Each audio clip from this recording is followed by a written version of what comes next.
नमस्कार, मैं हूं प्रमोद धायल और आप सुन रहे हैं कबीर की वाणी के खजाने में से चुनिंदा हीरे मोती, जो तन की नहीं मन और जीवन की शोभा और सार्थकता बढ़ा देते हैं। आज सुनते हैं संत कबीर की वाणी के अनमोल दोहे। अनमोल इसलिए क्योंकि इनकी दो पंक्तियों में लाइफ मैनेजमेंट के बड़े बड़े सेमिनार सिमटे नजर आते हैं। और मज़ा ये कि इतने सरल हैं कि सीधे दिलो दिमाग में उतर जाते हैं। और अगर जिंदगी में इनकी खुशबू आने लगे तो समझिए कि हमने सही राह पकड़ ली है। आज सुनते हैं कबीर को। गुरु कुम्हार शिष्य कुम्हेर, गड़गड़ काटे खोट, अंतर हाथ संवार दे, बाहर मारे चोट। गुरु और शीशे का रिश्ता कुम्हार और घड़े जैसा है। जैसे घड़ा बनाते वक्त कुम्हार बाहर से भले ही चोट मारता हो, मगर अंदर से घड़े का सही आकार देने में मदद ही करता है।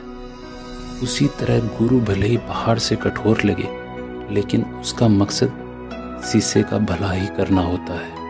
हृदय से, अंतरतम से वो शीशे को मजबूत और तैयार कर रहा होता है।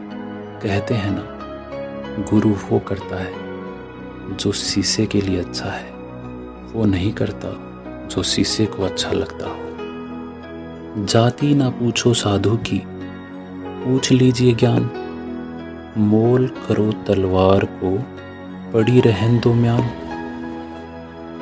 हम बहुत सारी जगहों पर देखते हैं जाति धर्म न जाने कैसे कैसे भेदभाव हमने बना रखे हैं, लेकिन इनका कोई मतलब नहीं है, बहुत सार्थकता नहीं है इनकी, बल्कि कई बार तो झगड़ों की जड़ ही ये होते हैं। लेकिन सज्जन की, साधु की जाति पूछने का कोई मतलब नहीं है, क्योंकि वो जाति नहीं, वो जाति धर्म से ऊपर है। और व्यक्ति जाति धर्म नहीं होता। सज्जन की जाति न पूछकर उसके ज्ञान को समझ लेना चाहिए, उसके भाव को समझ लेना चाहिए, उसके स्वभाव को समझना चाहिए। ठीक वैसे ही जैसे कीमत तलवार की होती है, म्यान की नहीं। प्रेम ना बाड़ी उपजे, प्रेम ना हाट बिकाए, राजा प्रजा जो चाहे, शीश दे ले जाए। हम में से कौन है जो प्रेम नहीं चाहता, बल्कि सच ये है कि हर व्यक्ति चाहता है कि कोई मुझे प्रेम करे।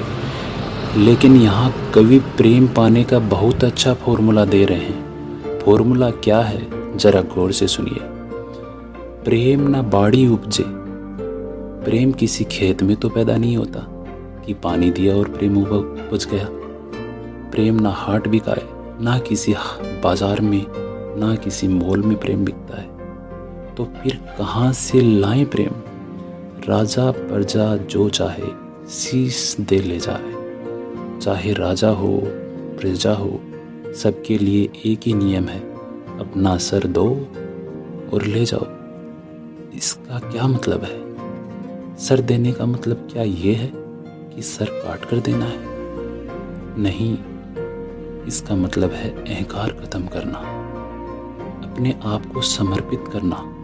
जहाँ हम समर्पित कर देते हैं, जहाँ हम ईगो को ख़त्म कर देते हैं, वहाँ प्रेम सहज ही आने लगता है। संत न छोड़े संतई, कोटिक मिले असंत, चंदन भूहंग बैठिया, तऊ शीतल तानव तजंत। स्वभाव ऐसी चीज है जो छुड़ाए नहीं छूटती।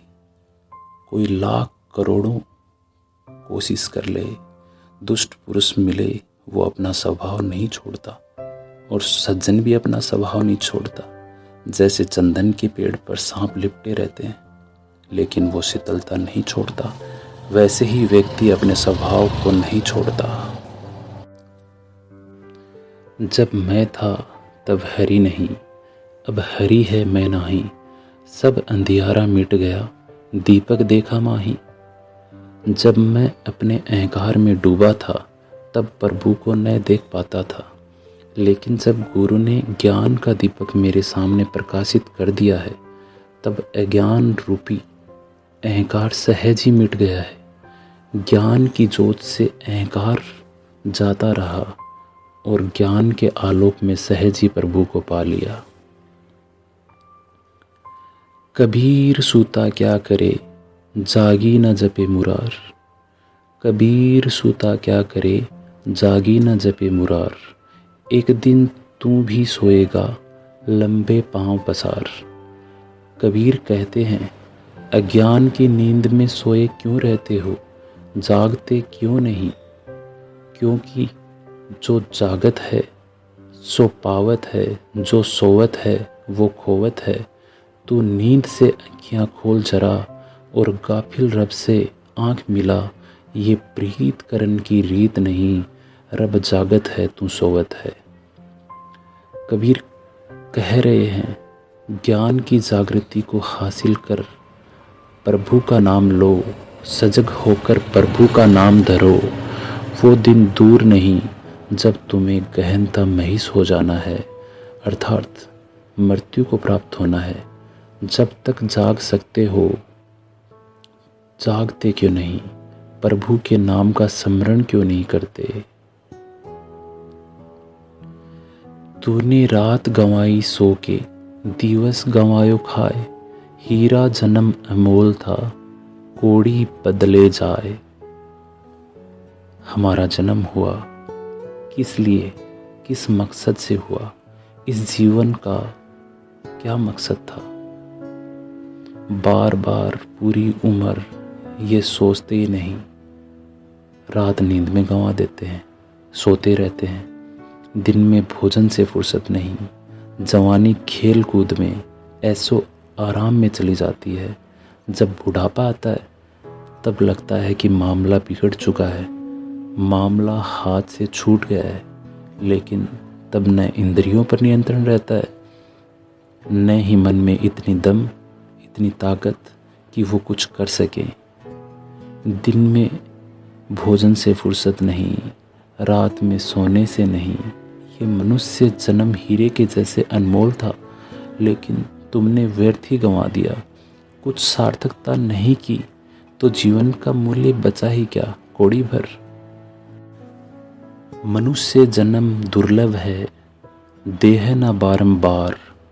तरवर से फल झड़ पड़ा, बहुर न लागे डार। इंसान का जीवन बार बार नहीं मिलता, बड़ा दुर्लभ है ये। एक बार जैसे पेड़ से फल गिर गया, फिर उसे पार दोबारा से बीज से वृक्ष बनेगा, फिर उस डाल पर लगने में बहुत वक्त लग जाएगा। मानते हैं कि पुनर्जन्म होता है, पर बहुत लंबा समय लग जाता है।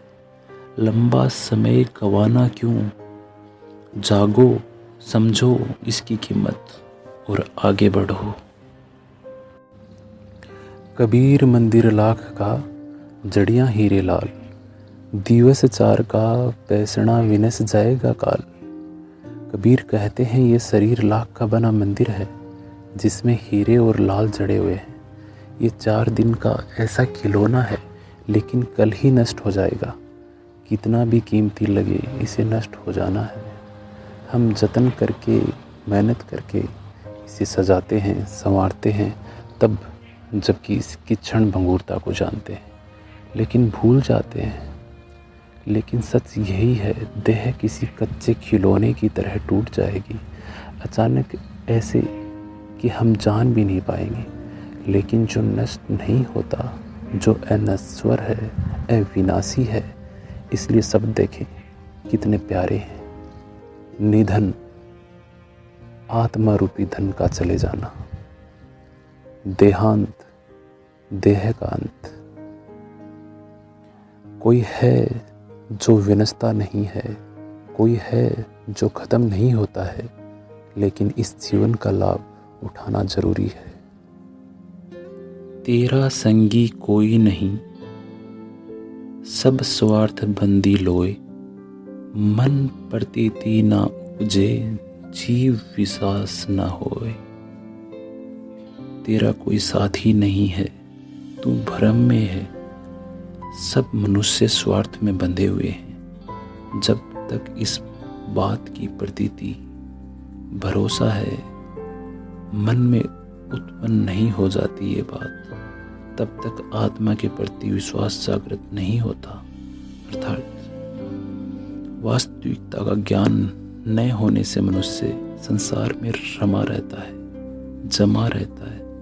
जब संसार के सच को जान लेता है, स्वार्थ में सृष्टि को समझ लेता है, तभी अंतरात्मा से उस परमात्मा की तरफ उन्मुख होता है। कहते हैं ना, परखना मत, परखने में कोई अपना नहीं रहता। जरा भी जांचोगे टटोलोगे तो दिक्कत हो जाएगी। इसलिए भ्रम में ही चलती रहती है जिंदगी। लेकिन उस गहरे सच को समझना जरूरी है जो हमारा अंतिम सत्य है। मैं मेरी जिन करो, मेरी सूल विनाश, मेरी पक्का बैठना, मेरी गल की बांस। ममता और अहंकार के चक्कर में मत फंसो, अपने आप को बांधो मत। ये मेरा है इसकी रट मत लगाओ। ये विनाश के मूल हैं, जड़ हैं, कारण हैं। ममता पैरों की बेड़ी है और गले की फांस है। करता तेरे गुण बहुत अवगुण कोई नाही, जे दिल खोजो आपनो सब अवगुण मुझ माही। जब आप में बड़प्पन पैदा होता है, जब आप में भक्ति पैदा होती है, तब आपको खोट खुद में ही नजर आते हैं, किसी दूसरे में नहीं। उसमें तो कमी नजर आती नहीं। प्रभु में गुण बहुत हैं। कई बार हम देखते हैं जिसके लिए हम रो रहे हैं, बाद में आगे चलकर देखते हैं वही हमारे लिए ठीक था। प्रभु में गुण बहुत हैं, अवगुण कोई नहीं। जब हम अपने हृदय की खोज करते हैं, तब समस्त अवगुण हमारे अपने अंदर मौजूद रहते हैं। उन्हें पहचानना पड़ता है और लगता है वो सर्वगुण संपन्न है, वो अजन्मा अगोचर लेकिन अविनाशी है। मूर्ख संग न कीजिए, लोहा जल न तिराए, कदली सीप भावनग मुख, एक बूंद तीहूं भाई। मूर्ख का साथ मत करो, मूर्ख लोहे के समान है, जो जल में तैर नहीं पाता, डूबता है, और जो साथ रहता है उसको भी डुबोता है। संगति का प्रभाव इतना पड़ता है कि आकाश से एक बूंद केले के पत्ते पे गिरे तो कपूर, सीप के अंदर गिरे तो मोती, और सांप के मुख में पड़े तो जहर। संगत बदले रंगत, इसलिए संगत का बड़ा ख्याल रखो। पढ़ पढ़ के पत्थर बहा, लिख लिख के जो ईंट, कहे कबीरा प्रेम की लगी ना एक ही छींट। ज्ञान से बड़ा है प्रेम। बहुत ज्ञान हासिल करके भी मनुष्य कठोर हो जाए, कठोर ही रह जाए, ईंट जैसा निर्जीव रह जाए, तो क्या पाया। यदि ज्ञान मनुष्य को रूखा और कठोर बनाता है, तो ऐसे ज्ञान का कोई लाभ नहीं। जिस मानव के मन में प्रेम नहीं, वो प्रेम के अभाव में जड़ होकर रहेगा। प्रेम की एक बूंद, एक छींटा भर उस जड़ता को मिटाकर मनुष्य को जीवंत बनाता है। साधु भूखा भाव का, धन का भूखा नाही। धन का भूखा जो फिरे, सो तो साधु नाही। साधु का मन भाव को जानता है, भावज्ञ है, वो भाव का भूखा होता है, वो धन का लोभी नहीं होता। और जो धन का लोभी है वो तो साधु है ही नहीं। हीरा परखे जोहरी, शब्द ही परखे साध, कबीर परखे साध को, ताकर मता एकात। हीरा उसकी परख कौन करता है? जोहरी शब्द के सार ऐसार को परखने वाला विवेकी साधु है, सज्जन व्यक्ति है। और कबीर कहते हैं जो साधु और असाधु के अंतर को समझ लेता है, उसका मत, उसकी मति बहुत गहन और गंभीर है। कबीर नाव चरचरी कूड़े खेवनहार, हल्के हल्के तिर गए बूढ़े तीन सरफार। कबीर कहते हैं जीवन की नौका टूटी फूटी है, जर्जर है। उसे खेने वाले मूर्ख हैं जिनके सर पर विषय वासनाओं का भार है। वे तो संसार के सागर में डूबे रहते हैं, संसारी होकर रह जाते हैं।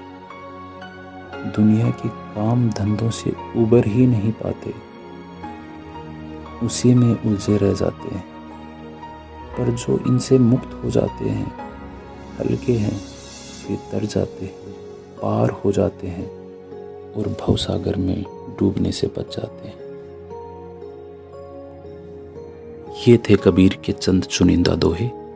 अगर आपको अच्छे लगे हों तो अपने दोस्तों, परिजनों के साथ जरूर शेयर करें और हमें सब्सक्राइब करें और लगातार देखते रहें प्रेरक किस्से कहानियों के खजानों में से कुछ और नया नायाब बेमिसाल। अगर रोज चाहिए तो कमेंट करें। अपना कीमती वक्त देने के लिए बहुत बहुत शुक्रिया।